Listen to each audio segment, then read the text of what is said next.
माँ। क्या है? फिर अपनी माँ का अपमान करने के लिए आए हो? नहीं माँ, माँ मैं आपका अपमान कैसे कर सकता हूँ? मैंने जिस शादी से इनकार किया था, तुमने वही शादी की, तो क्या ये मेरा अपमान नहीं हुआ? मैं उससे प्यार करता हूँ माँ। लेकिन मैं उसे पसंद नहीं करती। जो मेरे पैरों के पास भी बैठने लायक नहीं है, जिन्हें मैंने अपमानित करके अपने घर से भगा दिया था, उन्हें तुमने पूजा के लिए निमंत्रण देकर भोजन के लिए मेरे साथ बिठा दिया। मेरे साथ? वो मेरे सास ससुर हैं माँ। उनके लिए इस घर में कोई जगह नहीं है और तुमने उनका आदर सत्कार किया। क्या ये मेरा अपमान नहीं था? तो मुझे माफ कर दीजिए माँ। माफ?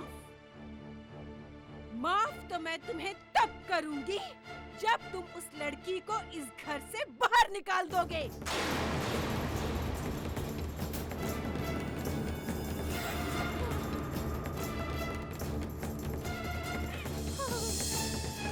जानकी, जानकी।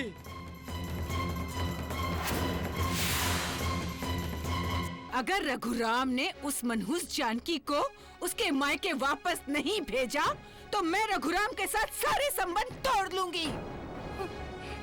अंबिका, रघुराम हमारा छोटा बेटा है। छोटा है, परंतु हमसे बड़ा बनना चाहता है। हमसे। और जो हमसे बड़ा बनना चाहता है, वो मुझे मेरे घर में नहीं चाहिए। बस। शांत हो जाओ अंबिका। जब दरिद्र नारायण की वो बेटी इस घर से चली जाएगी, तभी मेरे दिल में लगी आग शांत होगी। अगर तुम्हारे दिल में लगी आग शांत नहीं हुई अंबिका, तो उससे हमारे रघुराम के सारे सुख और सपने जलकर राख हो जाएंगे। रघुराम की फिक्र छोड़िए जमींदार साहब। मैं आपको चेतावनी देती हूँ, अगर जानकी इस घर से नहीं गई, तो मैं इस घर को छोड़कर चली जाऊंगी। अरे धमकी दे रही हो? जाना चाहती हो? अरे तो जाओ। अरे कोई तुम्हारी धमकी से नहीं डरेगा और ना ही तुम्हें कोई रोकेगा।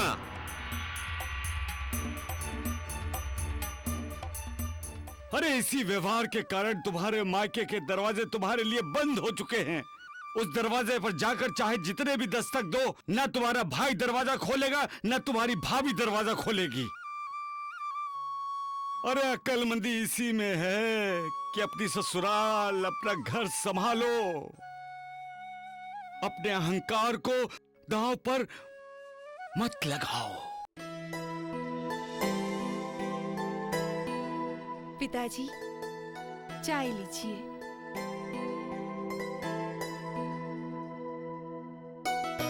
जानकी बहू। जी पिताजी। शादी के बाद से तुम अपने मायके नहीं गई हो ना? याद तो तुम्हें अपने माता पिता की आती ही होगी। हर नई दुल्हन को आती है। तुम चाहो तो 2-4 दिन के लिए अपने मायके जा सकती हो बेटी, लेकिन रघुराम की इजाजत लेकर। मैं रघुराम को बोलूंगा कि वो तुम्हें छोड़ने के लिए तुम्हारे साथ चले जाए। 2-4 दिन रहो, माता पिता से खूब जी भरकर मिलो, फिर चली आना। जी पिताजी। सदा सुहागन रहो।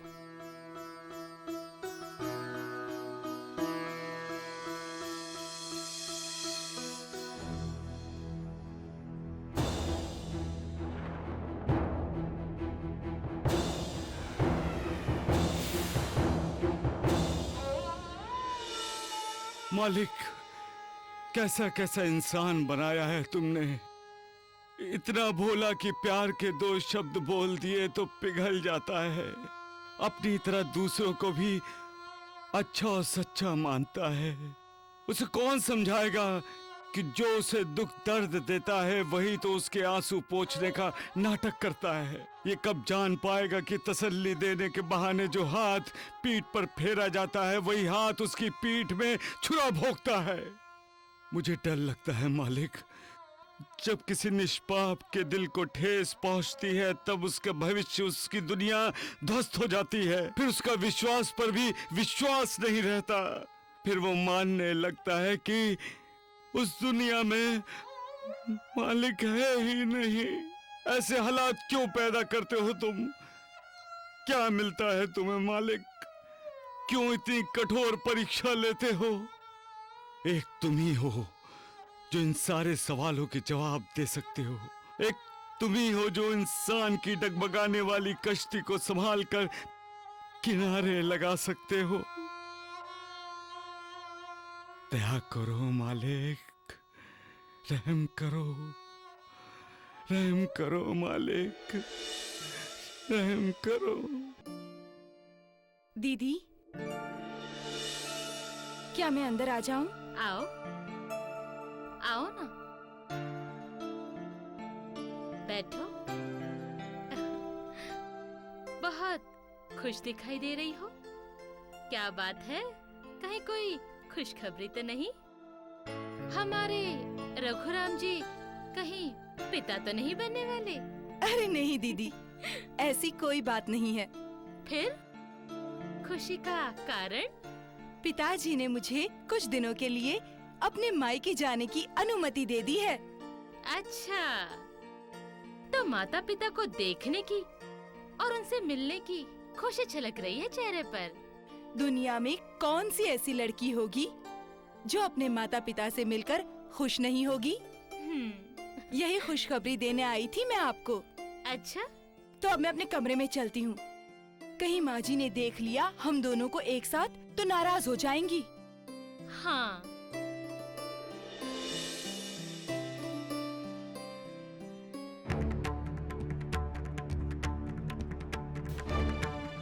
बहू, तुमने जानकी के मायके जाने की खुशखबरी तो सुन ही ली होगी। हाँ। साईं मेरा साईं तेरा साईं सबका प्यारा, भवसागर से सबको साईं तारणहारा। साईं बाबा, साईं बाबा। जानकी, अरे कब आए आप? बस अभी अभी। आप हाथ मुंह धो लीजिए, मैं आपके लिए नाश्ता लेकर आती हूँ। अरे सुनो, आज बहुत खुश दिखाई दे रही हो। क्या बात है? मुझे नहीं बताओगी? पिताजी ने मुझे कुछ दिनों के लिए मायके जाने की अनुमति दे दी है। आपको मुझे मेरे मायके छोड़कर आना होगा। क्या? कहाँ? मैं अपने मायके जाना चाहती हूँ। कुछ सुनाई नहीं दे रहा है। अचानक मैं बहरा कैसे हो गया?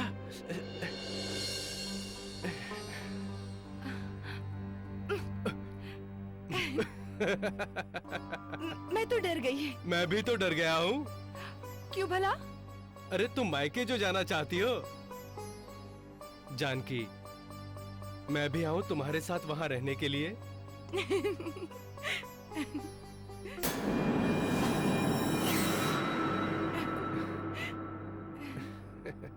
हंस लो, खूब हंस लो, दरिद्र नारायण की बेटी। इसके बाद तुम रोगी और मैं हंसूंगी।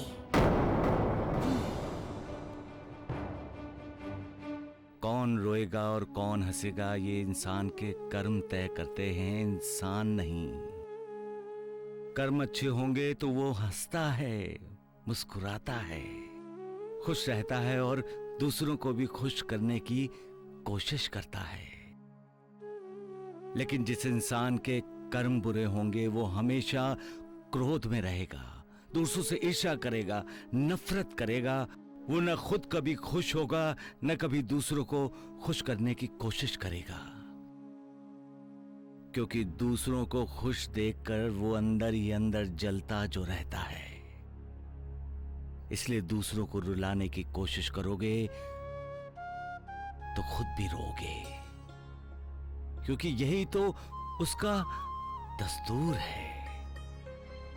एक हाथ से दो, दूसरे हाथ से लो, जैसा करो वैसा भरो। इंसान रोते हुए इस दुनिया में आता है और दुनिया को छोड़कर जाते हुए अपनों को रुलाता हुआ जाता है। लेकिन जाते समय उसी इंसान के दिल में समाधान होता है। जो दूसरों के लिए जिया है, जो दूसरों के लिए जीता है, वही इंसान मुस्कुराते हुए जाता है। सबका मालिक एक।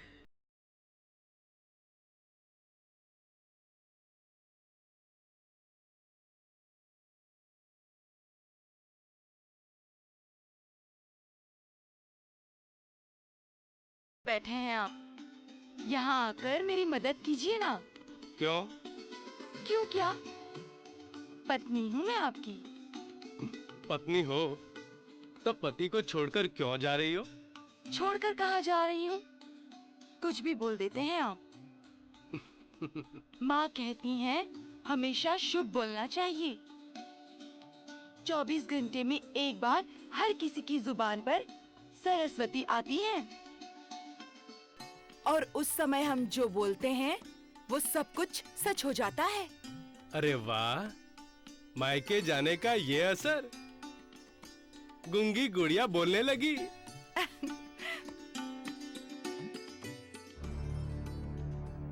तुम बहुत अच्छी हो, लेकिन तुम्हारा दिल तुमसे ज्यादा अच्छा है। आप नहीं चाहते तो मैं नहीं जाऊंगी। तो फिर मत जाओ ना। नहीं नहीं, मायके जाओ। माताजी और पिताजी से जी भरकर बातें करो और दूसरे दिन वापस चली आओ। दूसरे ही दिन? हाँ। जी भर के बातें क्या एक ही दिन में हो जाएंगी? भूलो मत, तुमने जीवन भर मेरा साथ देने का वचन दिया है। 7-8 दिन के बाद वापस आकर वचन निभाऊंगी ना।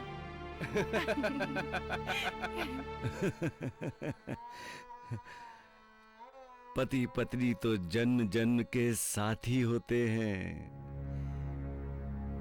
दोनों एक दूसरे को जन्म जन्म का साथ देने का वचन देते हैं। पति के इस वचन पर भरोसे पर ही तो पत्नी अपनी ससुराल में प्रवेश करती है। और जब जान जाती है कि शादी के समय ली गई शपथों को पति तोड़ रहा है, वचनों को नहीं निभा रहा है, पत्नी का साथ नहीं दे रहा है, तब पत्नी पर मानो पहाड़ टूट पड़ता है। उसे लगता है कि सारी दुनिया उसके खिलाफ हो गई है।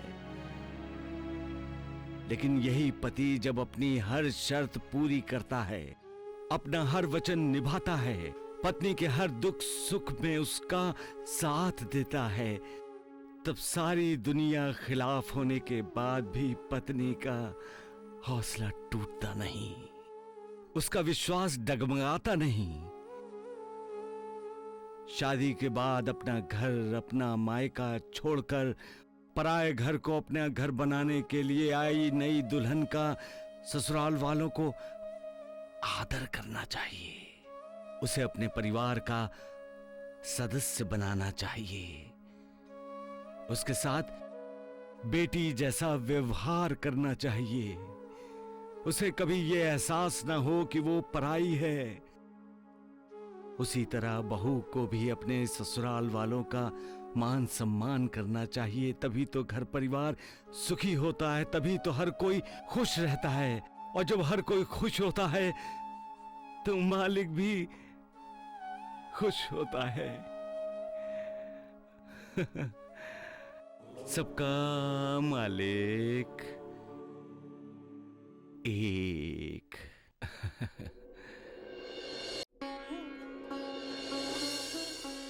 साईं बाबा, मैं मायके जा रही हूँ। मेरे ससुराल वालों पर अपनी कृपा बनाए रखना।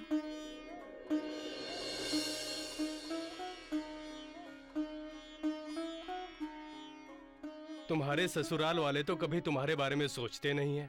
क्यों नहीं सोचते हैं? सभी सोचते हैं और वो सब बहुत अच्छे हैं। तुम अच्छी हो ना, इसलिए तुम्हें पूरी दुनिया अच्छी लग रही है। मेरी दुनिया तो आप हैं और हमारे साथ साईं बाबा का आशीर्वाद है। चलिए अब। क्या चलें? क्यों? माँ जी का आशीर्वाद कौन लेगा? हाँ हाँ हाँ। मैं अभी आई। माँ जी, जानकी मैके जाने की तैयारी कर रही है। वो जा नहीं रही, उसे भेजा जा रहा है। मैंने ही जमींदार साहब के साथ मिलकर जानकी को भेजने की योजना बनाई है। योजना? जानकी मायके जाएगी हमेशा के लिए। वो अब इस घर में लौट कर नहीं आएगी। हम उसके दरिद्र नारायण बाप को खत लिखेंगे कि वो अपनी बेटी को अपने पास ही रखें।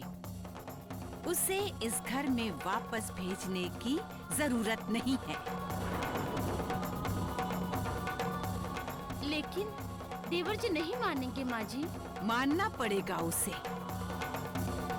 जब जानकी से सुंदर और अमीर घराने की लड़की उसके सामने आएगी तो वो भूल जाएगा जानकी को।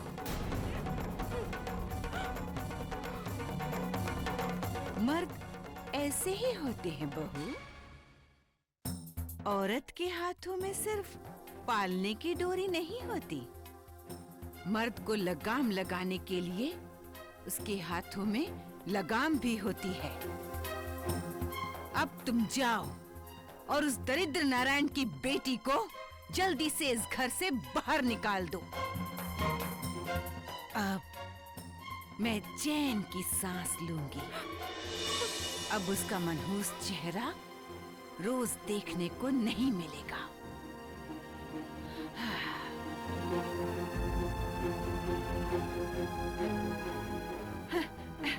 बहू, तुम अब तक यहीं हो? अरे, मुझे जब मायके जाने की इजाजत मेरे ससुराल से मिली थी ना, तो मैंने एक पल भी नहीं गंवाया था। हाँ, अगर तुम्हें ससुराल की अमीरी छोड़कर अपने गरीब माँ बाप के पास नहीं जाना हो तो। माँ जी, मैं आपका आशीर्वाद लेने आई हूँ। सदा सुखी रहो, सौभाग्यवती भव। सावधान, तुम जानती नहीं हो कि तुमने क्या आशीर्वाद दिया है। तुम ये भी नहीं जानती हो कि वो मालिक क्या सोचता है, क्या क्या करता है। जब तुम किसी को दुआ या बद्दुआ देती हो तो वो सच तब होता है जब उसके पीछे तुम्हारा कमाया पुण्य होता है। तुमने आशीर्वाद तो दे दिया, सौभाग्यवती भव, और अगर तुम्हारे आशीर्वाद को उस मालिक का आशीर्वाद प्राप्त हो गया तो तुम्हारा आशीर्वाद सच हो जाएगा। परंतु तुम्हारा आशीर्वाद सच होने के लिए तुम्हारे खाते में पुण्य नहीं है।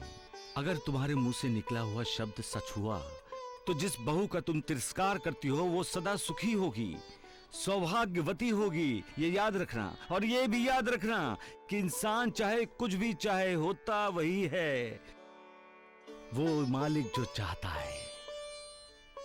सबका मालिक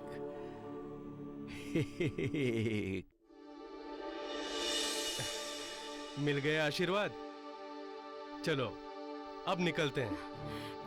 कैसे बताऊं कि मुझे नहीं जाना है। गई तो इस घर में वापस मुझे जगह नहीं मिलेगी। मेरे लिए इस घर का दरवाजा हमेशा हमेशा के लिए बंद हो जाएगा। जानकी, अब ये गंगा जमुना बहाना बंद करो, नहीं तो मैं बह जाऊंगा इसमें। पगली हो तुम। हम बस 8-10 दिन के लिए तो जा रहे हैं। इन्हें पता ही नहीं कि घर में क्या साजिश चल रही है। ये समझते हैं मैं अपनी खुशी से जा रही हूँ। इन्हें मालूम ही नहीं कि मुझे इनसे दूर करने के लिए मायके भेजा जा रहा है। ऐसे क्या देखी जा रही हो तुम मुझे? जानकी, आंखों में उतार रही हूँ आपको। ताकि आप हमेशा मेरे दिल में बसे रहें। कैसे बताऊं कि रोक लीजिए मुझे, मत जाने दीजिए मायके। अरे रघुराम, हाँ माँ। तुम कब जाओगे और कब लौटोगे? कहीं घर जमाई बनने का विचार तो नहीं है ना? नहीं माँ, हम बस निकल ही रहे हैं। ले चलो, हम चलते हैं।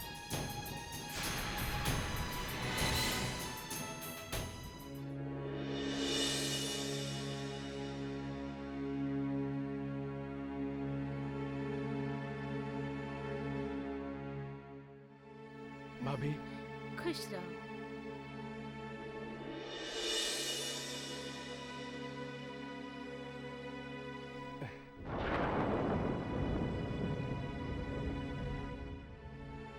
अच्छा, चलता हूँ माँ। संभल कर जाना और जल्दी लौटना। ई, यू, रुर्र।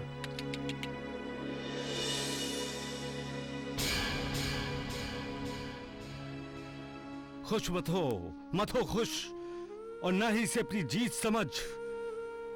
तुम जानते नहीं हो, इंसान जिसे तुमने अपने घर से निकाला है वो तुम्हारा अपना भाग्य था। तुमने खुद अपने भाग्य को ठोकर मारी है और तुम हंस रहे हो। अपनी गलती का एहसास तुम्हें तब होगा जब तुम्हारा फेंका हुआ हर पासा उल्टा पड़ेगा और छोटी छोटी बातों पर तुम्हें अपमानित होना पड़ेगा। कोई खुशी नहीं मिलेगी तुम्हें, हर सुख तुम्हारे साथ छोड़ देगा और दुख कुटिलता से मुस्कुराकर तुम्हें हर पल परेशान करेगा। तब तुम्हें अपनी इस जीत का पछतावा होगा और तुम अपने भाग्य को तलाश करोगे, ढूंढोगे उसे। तो फिर जो कल करना है वो आज क्यों नहीं? जिसे कल पूरे आदर सम्मान के साथ घर में लेना ही है, उसे आज आदर के साथ घर में क्यों नहीं लाते हो? अब भी वक्त है। तुम्हारा भाग्य गांव के किसी मोड़ पर ही होगा। आवाज दो उसे, रोको और वापस बुलाओ। दिल बड़ा है तुम्हारा तो माफी मांगो। उससे भी नहीं मांगोगे तो भी भाग्य तुम्हें माफ कर देगा, लेकिन जल्दी नहीं की तो वक्त तुम्हें कभी माफ नहीं करेगा और तुम दुखों की चक्की में पिसने शुरू हो जाओगे। तब तुम्हें मालिक की याद आएगी। अब नहीं आती, क्योंकि तुम्हारे जैसा इंसान अपने को मालिक समझने की भूल करता है। सबका मालिक एक, सबका मालिक